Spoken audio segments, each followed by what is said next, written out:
When you should and should not say thank you in your job search. This is going to be a 3-part series of careers and beers. I recently had a client send me 3 different types of beers to thank me for my help. Wasn't necessary, but greatly appreciated.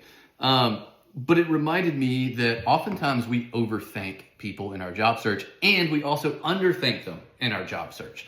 So I want to tell you about a time where I don't think you necessarily need to thank somebody in your job search. It's at the beginning of your job interview. So many times, and I interviewed 2 people earlier today, the first thing that comes out of their mouth is, "Thank you so much for taking your time to meet with me today." Save that for the end of the interview. Everyone's thanking you. Jeremy Miner is a sales trainer on TikTok that I enjoy following. I think he's got a lot of good stuff on there. But he talks a lot about status and different ways people lower their status when they're talking to somebody.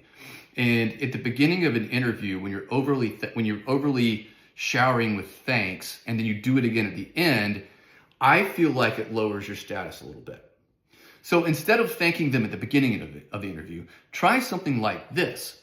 Instead of saying, "Thank you so much for your time and the opportunity to interview today," tell them, "I'm really excited to have a conversation with you about this director of accounting position. The job description was fascinating, and I particularly found X, Y, and Z to be very interesting." Now you're starting a conversation. Now you're interested. Now you've got them hooked. They want to know why that was so interesting. And now you're starting to get control of the interview.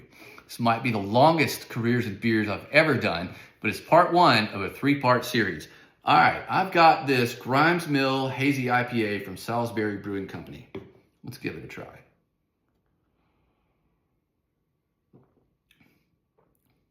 Wow, that is a lot lighter than I expected it to be. It's good. It's a good solid 8 out of 10. Cheers to your career.